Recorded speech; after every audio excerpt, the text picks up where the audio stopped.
They only mentioned Jason, never me. I transferred schools that fall, but on my first day, the teacher got to my row and said, Jason. I replied, that's not my name. But when she turned her clipboard around, I saw my parents had registered me as Jason. I walked home freaked out, and Mom immediately hugged me. How was your first day at the new school, Jason? My blood ran cold, and when I looked past her into my room, Jason's things were there instead of mine. I went to ask, where did my trophies go? But before I could finish my sentence, they pushed me into a chair. I heard buzzing, and suddenly my hair began dropping into my lap in clumps. I screamed, I'm not Jason, but Dad held me to the chair by my wrists. Of course you are, kiddo. You're our Jason. I cried in the mirror for an hour after and realized I couldn't do this. I pulled out my phone to call my friend to come get me, and that's when I realized my contacts were wiped. Jason's friends' numbers were in my phone instead. My parents had done this, so I crashed out. I packed a bag, grabbing all my clothes from the attic where they'd put it. As I walked down, both of them smiled at me. Where's our Jason going this late? Dad asked. I couldn't take it and opened the door. I turned to them. Jason is dead. He's 6 feet under. I'm not Jason, and I won't be Jason. Ever.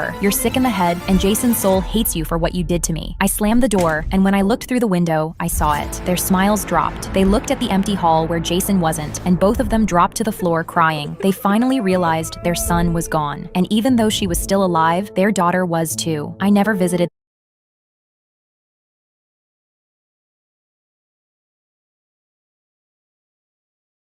shoe to walk, and you still threw it away. So you're gonna go find it. She pointed at the bushes so fast, Darren didn't even have time to protest. He crawled back into the thorns on his hands and knees, and I watched him dig through the leaves smirking. He came out with my shoe an hour later. I put it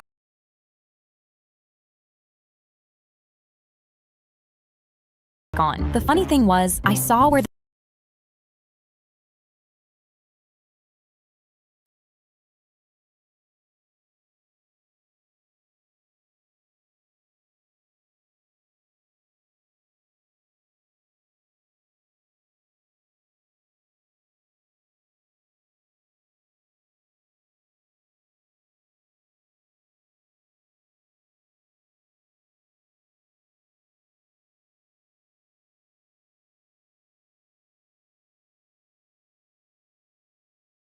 I jolted awake when I heard a speaker crackle and an excited voice came through. Rise and shine, sleepyheads, my favorite game is about to begin. I was terrified because I had no idea where I was or who was speaking, and when I tried to sit up, the whole room spun so hard, but I didn't know why. And when my vision got steady, I saw a room with gray walls and cameras in every corner, no windows, and 5 strangers. There was a man in doctor scrubs whose hands were trembling badly, a pregnant woman anxiously biting her fingernails, and a big man with broad shoulders shouting at a metal door, "Let me out of here!" And then my heart dropped, because there was a little girl sobbing in the corner with 2 messy black braids. It looked exactly like my little sister Gia. It had to be her. I dragged myself across the floor toward her and pulled her into my chest and hugged her tight and sobbed out, "Gia, Gia, I'm here. I'm right here. I'm gonna get us out." But then she looked up at me with brown eyes when Gia's were blue, and my heart sank because it wasn't Gia at all. I whispered, "I'm sorry. I'm so sorry. I thought you were my little sister." And her lip trembled, and she quietly said, "I want my mommy." I felt bad for her, but just sat back on the floor in shock, and that's when I noticed the smudgy purple flower Gia had drawn on the back of my hand that morning before I left for work. My heart hurt, because that flower meant Gia was waiting for me at home. So I decided right there that I was getting back to her no matter what. That's when a red countdown screen appeared high on the wall. 25 minutes. So here's the bad news. You've all been poisoned, and that clock you're staring at, that's how long you've got before it kills you. I gasped and started panicking for my life. But then he said, "The good news is there's an antidote hidden somewhere in this building." And I almost sighed a breath of relief, but the voice continued fists as I decided that I was getting out of here before the timer hit 0. But that's when I grabbed my head because the poison was eating away at my brain. That's when the big man gruffly said, "Listen up, I've got a wife and 2 kids at home, and I'm the only one putting food on the table, so that antidote's mine." My heart raced, because if he got the antidote first, Gia was losing her brother tonight, and I couldn't let that happen. The little girl pressed herself against my side and cried, "But I want my mommy. Where's my mommy?" Then the doctor jabbed his finger into the big man's chest. "You don't get to claim it just like that. Everyone in this room has somebody waiting for them." The big man shoved his hand off his chest. "I don't care. My kids need me home, and that's the end of it." The pregnant woman yelled back with her hand on her belly. "And what about my baby? You think your kids matter more than mine?" The big man clenched his fist and looked at both of them like he was deciding which one to deal with first. But the countdown had already dropped to 23 minutes, so if we didn't start looking for the antidote now, we were going to die here. So I got off the floor and got between them. Knock it off. We need to find the antidote first, and we figure the rest out together. The big man took a step toward me and roughly asked, "Who died and made you boss?" My hand was sweating because he looked seconds away from punching me, but the doctor and pregnant woman knew my plan was their only shot at survival from him because every second we stood here was a second closer to dying. Let's split up and check every room. We've got 21 minutes. We split up through the 4 doorways leading off the main room, and I ended up checking the storage closet with the doctor and the little girl. The doctor said, "Whoever did this wouldn't make this easy. Start tearing things open." But then he looked terrified as he struggled to open a jammed drawer because his hands were trembling badly. I walked over and opened it for him and he muttered, "Thanks." We quietly searched next to each other, but my heart was pounding hard because every empty drawer was a minute of searching we'd never get back. So I talked to him to ease my nerves a bit. "Who do you have waiting for you at home?" He gripped the edge of the counter and his eyes filled with tears. "My fiancée. We're supposed to get married in 2 weeks." I told him I was sorry and asked him what she was like, and he let out a small laugh. "She's the love of my life. If I don't make it out of here, she's going to think I abandoned her at the altar and she's going to be crushed." A tear ran down his face. I can't do that to her. I felt so bad for them that for a second I wanted him to make it out so they could get married.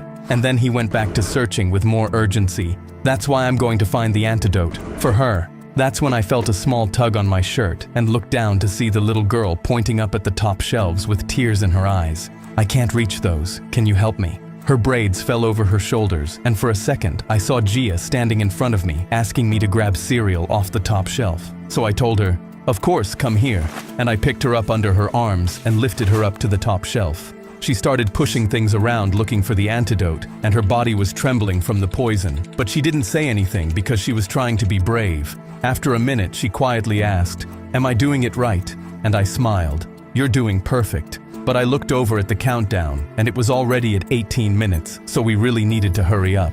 That's when the big man stomped into the storage closet and started yanking drawers open with sweat running down his face, muttering, "Saturday, Saturday," and I didn't get why. Then the little girl gasped and clung to me. "He's scary. I don't like him." I quickly pulled her into my chest so she couldn't see him and quietly said, "You're okay. I'm not gonna let him hurt you." The big man looked at us and said, "Only one of us is walking out of here. Remember that." I got nervous because it was clear he was going to fight for the antidote, and then he stomped off into another room. The little girl looked up at me with tears in her eyes, and her voice cracked when she asked, "So I won't see my mommy?" My throat closed up because I didn't know how to answer her, but I pulled her back into my chest and told her, "Don't listen to him. You're gonna see your mommy. We just need to find the medicine." She nodded, but I didn't even believe what I said. I set her back down on the floor, and we got back to searching.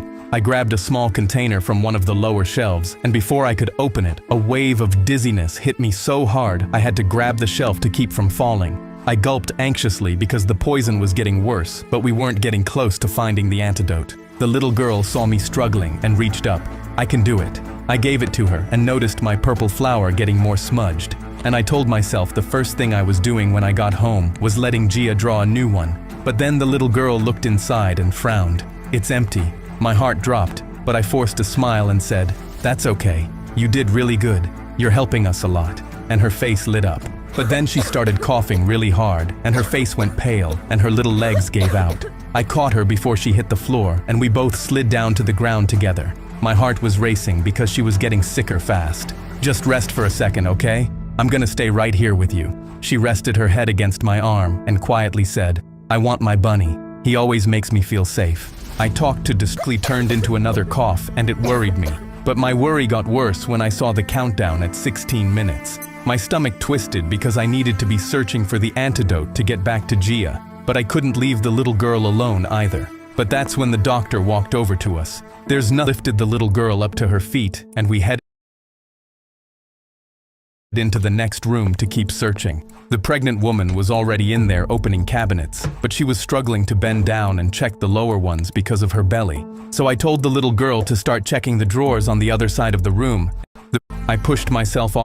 She rubbed her belly. 7 months. I'm naming her Connie, after my mom. I told her, If I don't make it out of here, she's never gonna get to meet her. I softly said, Connie's lucky to have a mom like you. And she gave me a small smile. Thank you. That means a lot. I felt a little happy that I could comfort her, and then we went back to searching. But we didn't find anything, and the countdown had dropped to 15 minutes, so we rushed to the next room. But the big man stomped past us and started ripping every cabinet open, muttering, Saturday. I can't miss Saturday. Saturday's his birthday. I got him a bike.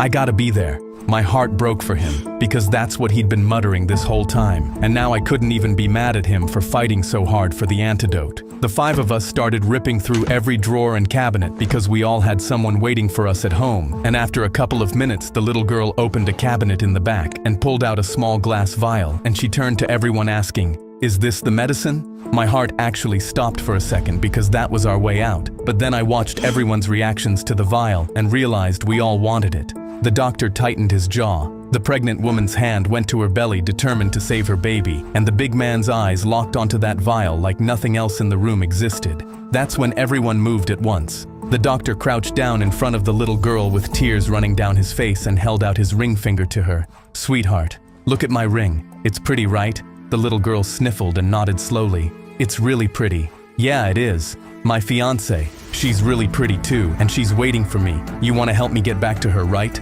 Just give me the medicine." I got so mad I grabbed him by the back of his scrubs and yanked him away from her, yelling, "Are you seriously manipulating a little girl right now?" We stumbled back, and the pregnant woman immediately rushed at the little girl from the other side, sobbing, "I'm sorry, sweetheart. My mommy's been waiting her whole life to meet my baby, so I can't die here." I let go of the doctor and shoved her away from the little girl. "Stop it. She's a child. Are you all out of your minds?" And that's when the big man stepped forward, his face wet with tears. My body filled with dread when he roared, "I told you that antidote was mine," and charged straight for us. I threw myself in front of the little girl to protect her, but the big man slammed into both of us so hard, we crashed back into the cabinets, and the vial flew straight out of her hand. Everything moved in slow motion, and I couldn't breathe because that was our only way out, and it was falling right under our noses. The doctor dove forward, the pregnant woman screamed and lunged with both hands out, and the big man stumbled trying to catch it, but the glass vial hit the concrete and shattered into 100 tiny pieces, and the clear liquid splattered across the floor.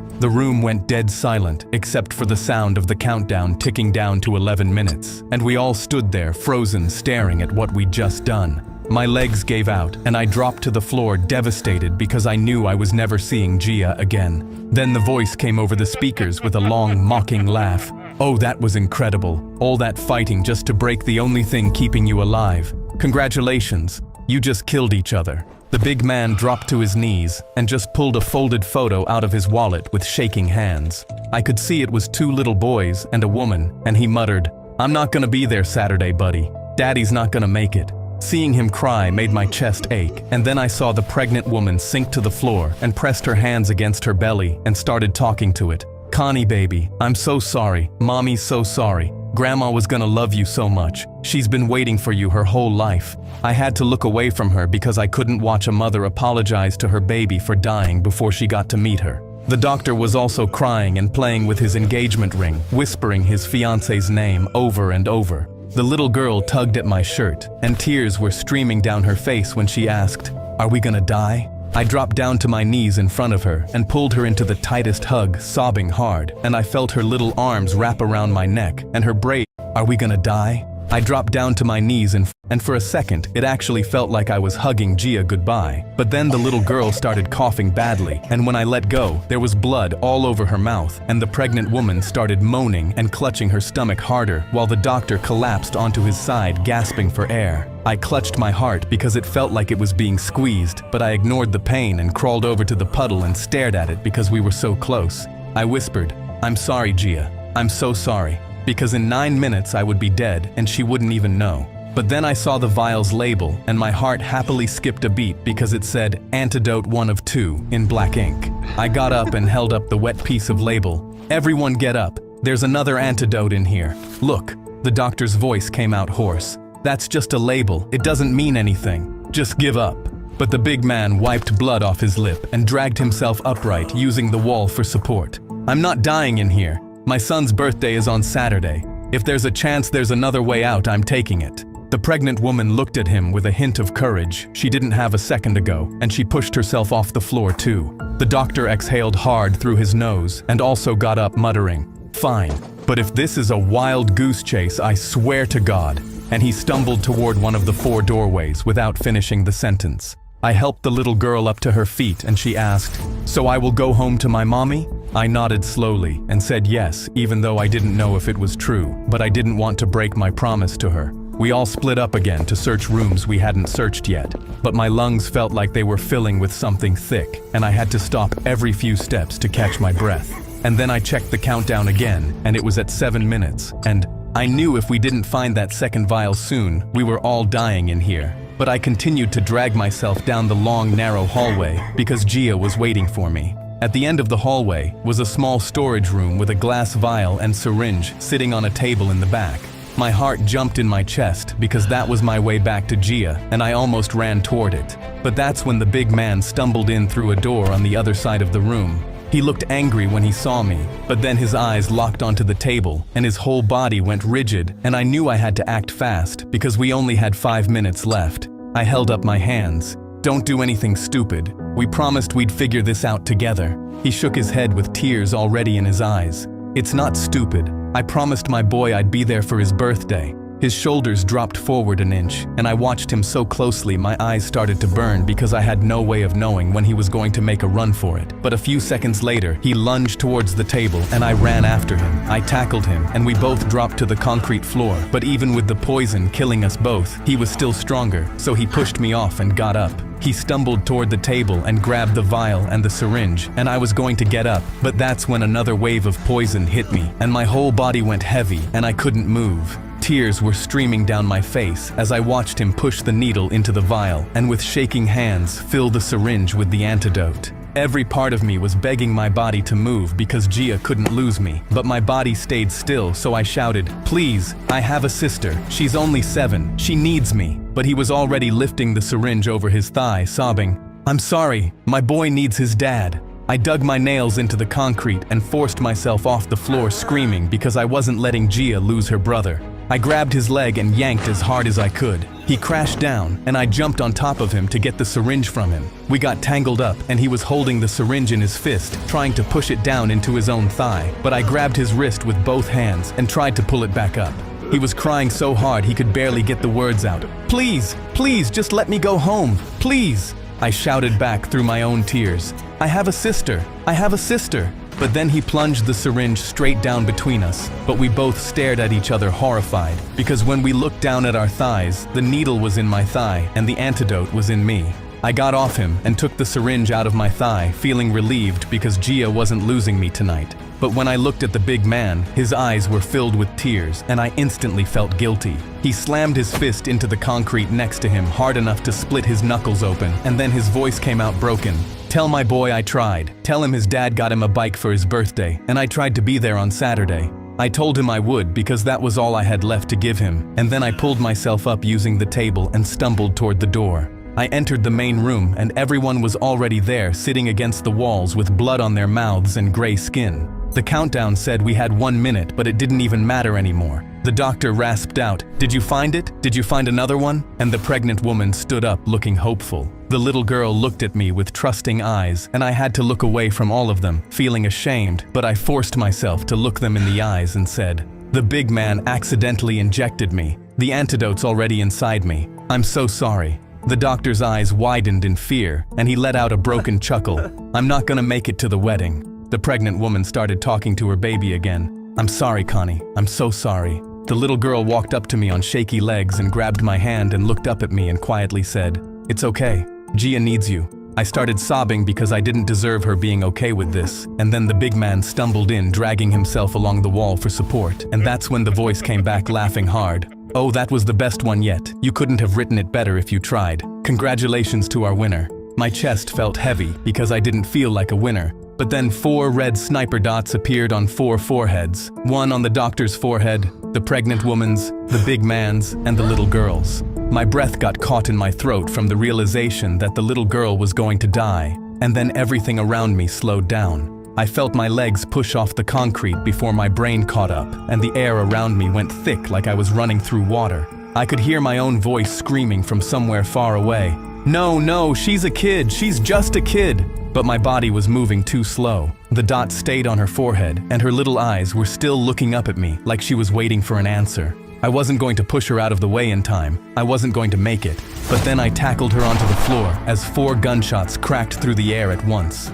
The doctor, the pregnant woman, and the big man's bodies dropped to the concrete floor, but I could hear the little girl breathing. I felt the air rush back into my lungs and I sobbed, "You're okay. Oh my God, you're okay. You're okay." But then she coughed again, and blood landed on me, and my face went pale because I forgot about the poison. Her little body started going limp in my arms, and I quickly sat down on the floor and cradled her in my lap. Hey, stay with me, okay? You're okay. Just stay with me." She looked up at me with her tired eyes and quietly said, "Can you tell me a bedtime story? My mommy tells me one whenever I'm scared." I was so devastated I couldn't find the words, but if this was Gia's, I mean the little girl's last request, I had to try. So I took a shaky breath and said, "Once upon a time there was a brave little princess, and she lived in a castle with her stuffed bunny, and her bunny would protect her from any monsters that tried to get her." She smiled with blood on her teeth, and I had to bite the inside of my cheek so I wouldn't break down in front of her. She said, "Just like me and my bunny." I nodded and stared up at the ceiling because I was barely holding myself together. "Yeah, just like you and your bunny, and the princess was never scared because her bunny protected her, right?" I waited for her answer, and my pulse quickened when I didn't get one. It took everything in me to look down at her, and I saw her eyes were still looking up at me, but there was nothing behind them anymore. But I refused to believe it, and I shook her gently and asked about her bunny, but she didn't move, and I couldn't deny it after that. The little girl who held my hand and trusted me died in my arms. I gently closed her eyes and let out a broken sob, and I kept whispering, "I'm sorry, I'm sorry, I'm so sorry," because I'd promised her she'd see her mommy, and I'd lied right to her face. I slammed my fist into the concrete and my bones cracked, but I didn't care. I looked up at the cameras and screamed, "She was a kid! She was just a kid! Why her? Why did you take her?" But no one answered me. That's when the countdown on the wall hit 0, and the door at the front of the room clicked open, allowing me to leave, but I couldn't let go of the little girl. I held her for as long as I could, but eventually I forced myself to lay her down gently on the floor. I gently brushed her braids out of her face one last time, and stood up with all the strength I had left. I fell into the wall, but I used everything to limp towards the light. But just as I stepped out, I heard the speaker. "Congratulations, Jackson. I'm glad it was you." My eyes widened because he knew my name this whole time, and none of this had been random. I felt my fists clench. He was still toying with me after he killed innocent people, but I heard, "There, someone's coming out." I looked up in shock and saw police cars and an ambulance lined up across the parking lot, and 2 officers were running up to me. One of them asked, "Sir, are you okay? Sir!" They grabbed me, yelling for medics. "Where are the others?" But my eyes filled with tears. "It's just me. I'm the only one." I saw his face go pale, but they rushed me over to the ambulance. "We need to hurry." They put me in the back of it, but that's when a woman walked up to me crying really hard. "Mister, my daughter was in there. Is she coming out?" I didn't know who she was talking about, but then my eyes widened when she pulled out a stuffed bunny from her purse. The same bunny the little girl kept asking for. "She gets scared easily, so I brought her bunny. She'll be right out, won't she?" I started sobbing so hard I couldn't breathe, and the mom instantly realized her daughter was dead, and she dropped to her knees, bawling her eyes out. Then a little boy behind her said, "Mommy, so Daddy's not gonna be at my birthday?" He heard everything, and my heart stopped when I saw 2 boys and their mom, the same ones from the big man's picture. His mom covered her mouth and started crying, and I forced my legs to walk over, but the medic yelled, "Sir, we need to get you to the hospital." But I kept walking because I had a promise to keep to the big man. I knelt down to them.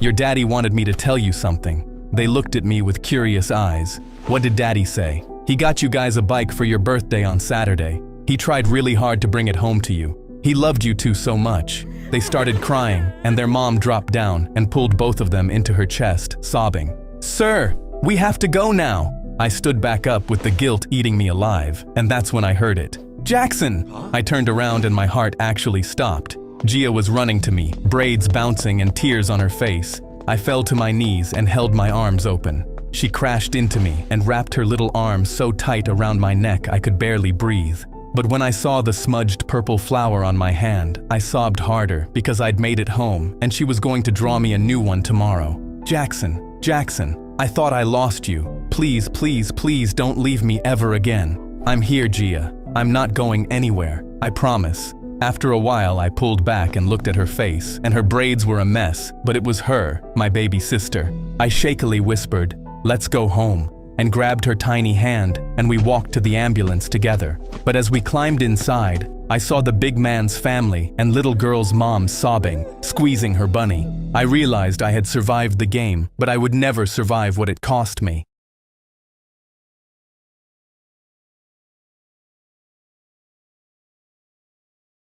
I drove home so excited that I get to surprise my beautiful wife and 5-year-old daughter. I honestly felt like the luckiest guy alive. I came home early from a business trip and had bought a huge bouquet of her favorite red roses and chocolate truffles. I rushed inside, thrilled beyond belief. When I entered, my daughter rushed out of her bedroom and hugged me in tears. "I'm so happy you're back, Daddy. Hey darling, what happened? Why are you crying?" She just shook her head, not wanting to say. "Well, look at what I got you." I pulled a brand new teddy bear out of my bag and she hugged it tightly. "Where's your mommy?" Her eyes bulged in fear. "She's in her room with her friend." I thought, that's weird. I held her huge bouquet in my hands, entered the hallway, and approached the closed bedroom door and opened it. Surprise! I had to adjust my eyes when I saw my wife sitting in bed next to another man, sharing a cigarette. I was frozen, horrified, and speechless. I locked eyes with her and they both glanced at each other, not sure what to say. I felt a deep betrayal in my gut that turned into a murderous rage. "With our daughter in the other room? Are you people insane?" My wife stuttered and tried to justify. "You weren't supposed to be home until next week. You should have called and told me." My throat tightened in pain. "As if this is somehow my fault? How could you do this? I thought you were happy." She stared at me as if I was a ghost. I glared at the man she was with and felt a murderous rage boiling inside me. Unfortunately, I knew this dick. "Whitman, you piece of crap. Get the hell out of my house." I walked out, went into my daughter's room, and sat next to her. She looked up at me with her big, sad brown eyes.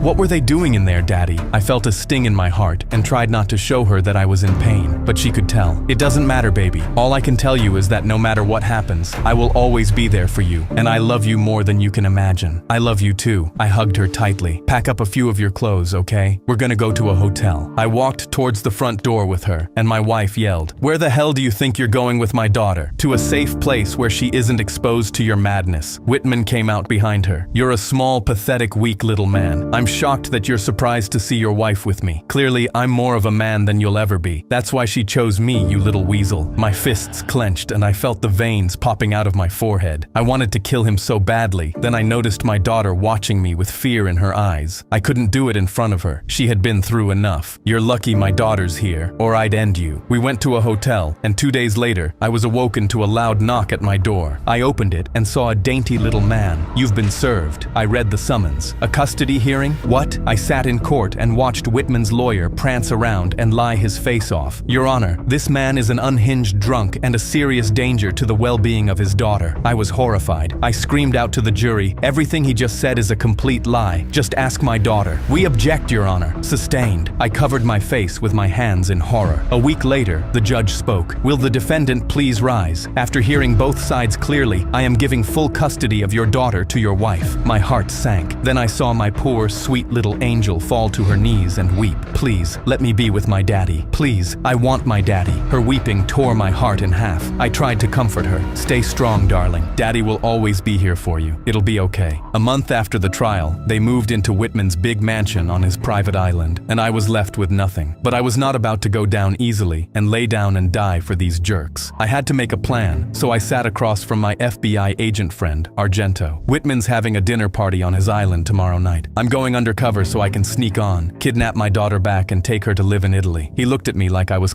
"That's why I'm gonna do you a huge favor. I'm gonna break into his safe and take pictures of all